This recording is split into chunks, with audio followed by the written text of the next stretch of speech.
Queridos irmãos, livro de Números, capítulo 25, versículo 11. Assim diz a palavra do Senhor. Finéias, filho de Eleazar, filho de Arão, o sacerdote, desviou a minha ira de sobre os filhos de Israel, pois estava animado com o meu zelo entre eles, de sorte que, no meu zelo, não consumi os filhos de Israel. Deus honra o zelo pela sua santidade. Queridos irmãos, depois do pecado grave de Israel, na primeira parte do capítulo 25, e do juízo que caiu sobre o povo, surge uma figura central em todo este capítulo 25, Finéias.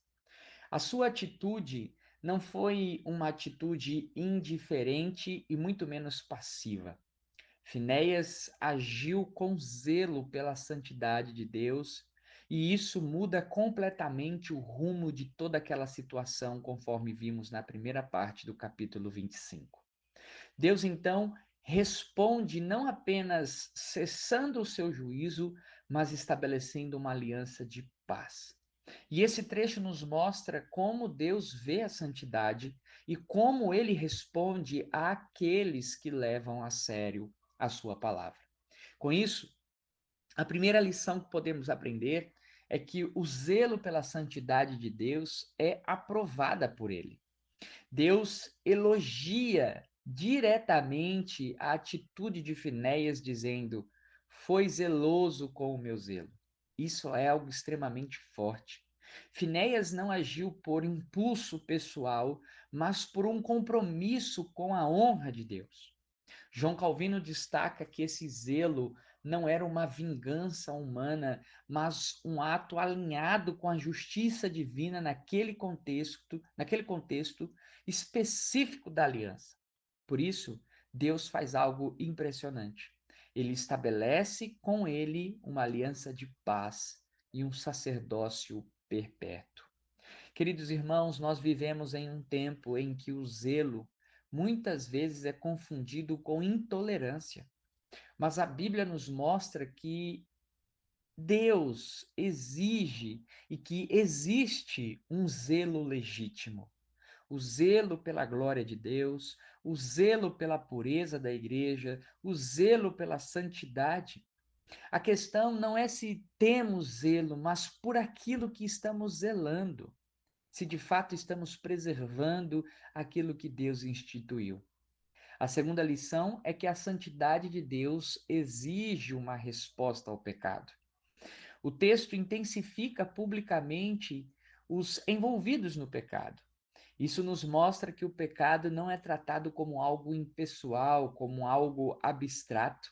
Ele tem rosto, ele tem nome e ele tem suas consequências.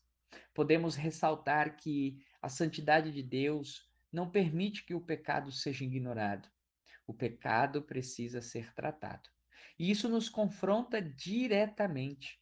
Não podemos normalizar o pecado, não podemos tratá-lo como algo pequeno, não podemos escondê-lo, porque Deus é santo e a sua santidade exige uma resposta real da nossa parte.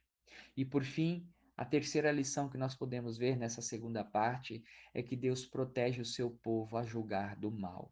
Entre os versículos 16 e 18, o Senhor diz: Disse mais o Senhor a Moisés: Afligireis os medianitas e os ferireis, porque eles vos afligiram a vós outros quando vos enganaram no caso de Peor e no caso de Cosbe, filha do príncipe dos medianitas, irmã deles, que foi morta no dia da praga, no caso de Peor. Deus então ordena juízo contra os medianitas, pois eles haviam sido um instrumento de tropeço para o povo de Israel. Isso revela que o juízo de Deus não é um juízo arbitrário.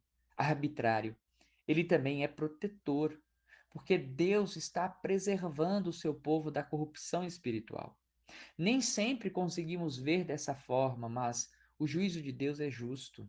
A sua disciplina é protetora. A sua ação visa preservar o seu povo. Aquilo que Deus remove ou confronta em nossa vida, muitas vezes é para nos guardar. dos perigos e das tentações do pecado. Finéias aparece como alguém que, de certa forma, intervém para cessar a ira de Deus contra o seu povo.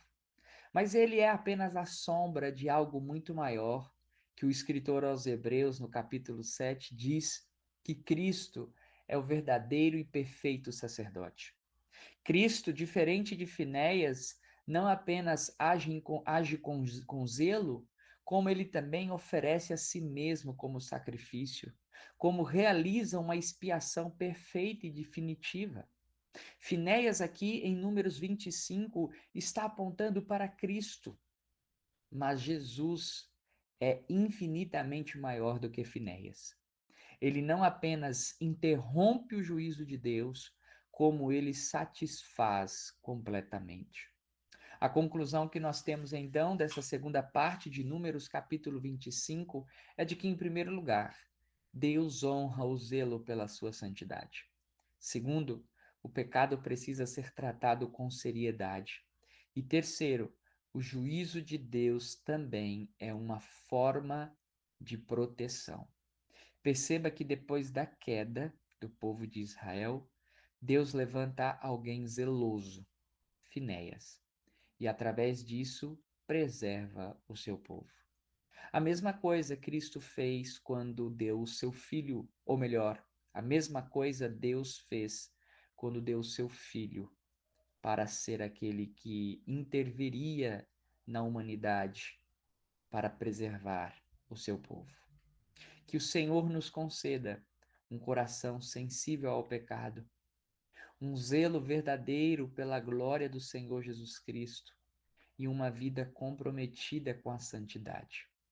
Sempre lembrando que, em Cristo, nós temos o perfeito mediador, aquele que interrompeu o juízo de Deus e que nos reconciliou com Deus por meio do seu sangue. Que o Senhor te abençoe.